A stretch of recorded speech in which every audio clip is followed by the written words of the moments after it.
Buenas a todos, ¿cómo andan? Les doy la bienvenida a Historias para un Café. Nuestro mundo sin dudas ha tenido etapas interesantes. Algunas de ellas han tenido como protagonistas a grandes imperios. Algunos de ellos han durado siglos y siglos. Han ocupado un territorio inmenso que incluía decenas de países. Entre los más famosos podemos destacar al egipcio, al romano, mongol, chino o persa, entre otros. Pero el imperio del cual hablaremos hoy logró algo impresionante. No solo se extendió como pocos a lo largo del planeta, sino que además se encargó de terminar con el Imperio Bizantino, conquistar la capital del mundo, Constantinopla, y dar por terminada la Edad Media. Hoy vamos a conocer el auge y la caída del Imperio Otomano. Pero antes de comenzar, te invito a suscribirte si el contenido del canal te gusta. Además, podés activar la campana para no perderte ningún nuevo video. En el siglo XI, los turcos selyúcidas,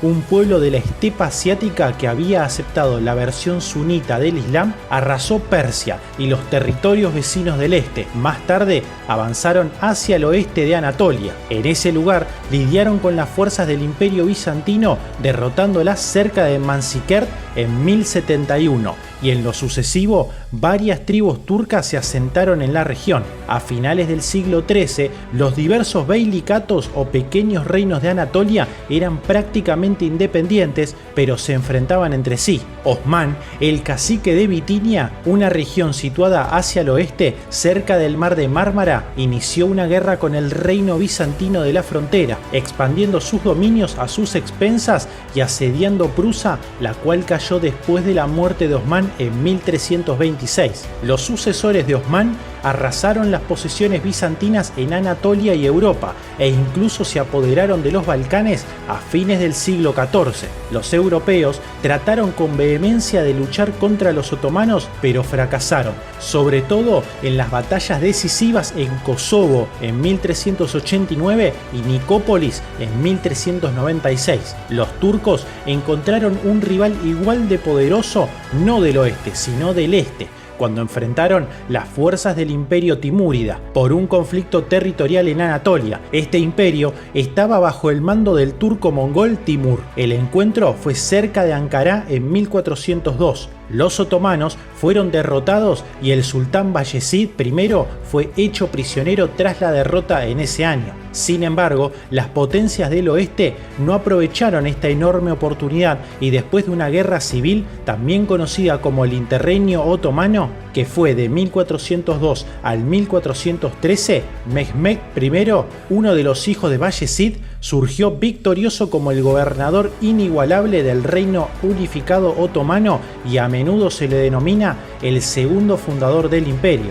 Restauró las fronteras del imperio como estaban antes de la batalla de Ankara. Fue entonces cuando los otomanos, bajo el mando de Mehmed II, el Conquistador, aparecieron ante las legendarias murallas de Teodosio en Constantinopla, el último bastión del Imperio Bizantino, en 1453. Constantinopla se convirtió en la nueva capital otomana después de su caída. Mehmed lanzó varias campañas militares tanto en el este como en el oeste. Serbia, Grecia y Bosnia cayeron bajo el dominio del sultán y en el este, Mehmed tomó Trebisonda en 1461. También obtuvo la alianza de los tártaros de Crimea en 1475 y por lo tanto aseguró el dominio de la región del Mar Negro durante los 3 siglos siguientes. Los otomanos se dirigieron hacia el este bajo el mando de Selim I, nieto de Mehmed el Conquistador. Su objetivo era la dinastía rival safavид o chiita de Irán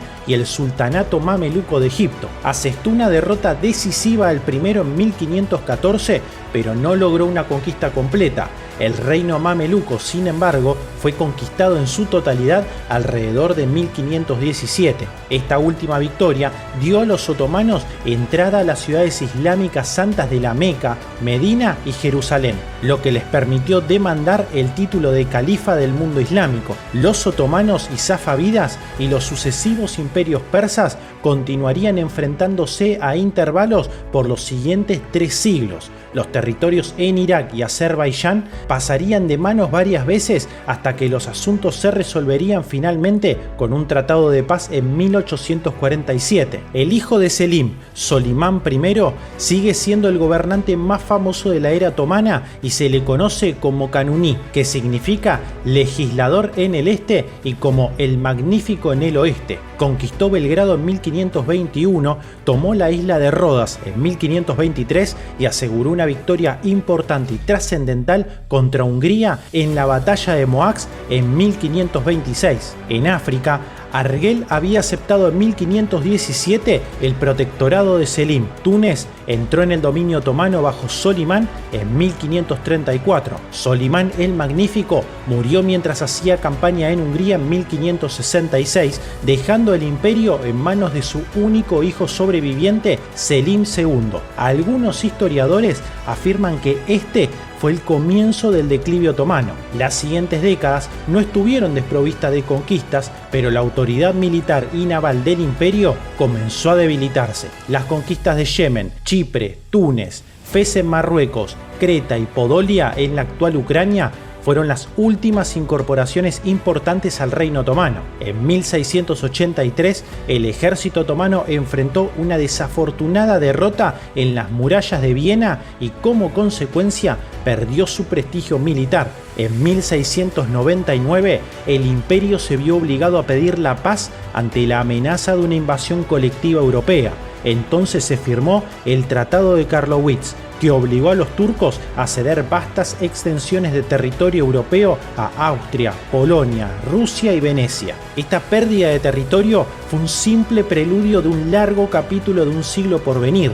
Los tártaros de Crimea fueron derrotados por los rusos en 1783, lo que cortó la hegemonía del imperio en la región oriental del Mar Negro. La Revolución griega en 1821 reconoció la independencia de Grecia y su ejemplo fue seguido por Bulgaria, Serbia, Montenegro y Rumania, los cuales se separaron del imperio a finales del siglo XIX. Egipto evitó el control otomano a partir de la década de 1830 y finalmente el imperio británico tomó el control 5 décadas después en el período de 1880. Francia ocupó Argelia en 1830 y Túnez en 1881. Libia, el último territorio africano controlado por los otomanos, cayó ante Italia en 1911. El último gobernante autónomo otomano que hizo contribuciones significativas a los imperios fue el sultán Abdülhamid II, quien tomó el cetro en medio de la primera era constitucional del Imperio Otomano,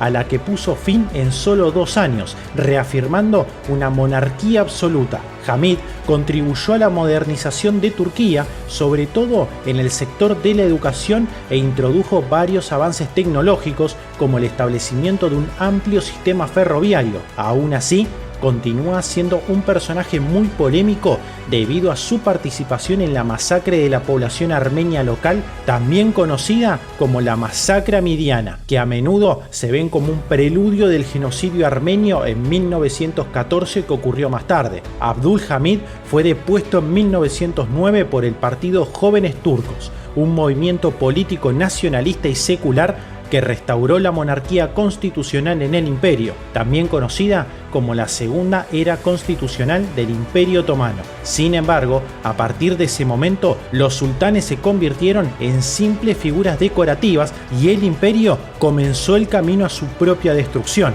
El golpe final del imperio fue cuando se involucró en la Primera Guerra Mundial, conflicto que comenzó en 1914 y finalizó en 1918. En el mismo, eligió el lado de las potencias centrales, el Imperio Austrohúngaro y Alemania. El sultanato fue destruido por la guerra y dejó de existir oficialmente en 1922. Como consecuencia de la guerra, el ejército griego invadió Anatolia, tomó Esmirna avanzando tierra adentro. El ejército griego fue rechazado por los nacionalistas turcos, dirigidos por el líder y fundador de la Turquía moderna, Mustafa Kemal, durante lo que más tarde se denominó la Guerra de Independencia de Turquía. El último líder otomano, Abdülmecid II, sirvió solo como califa del Islam simbólicamente durante 2 años, hasta que Kemal abolió oficialmente el cargo. Espero que el video te haya permitido conocer más acerca de este imperio. De ser así, me podés regalar un pulgar arriba y suscribirte, que me ayuda mucho.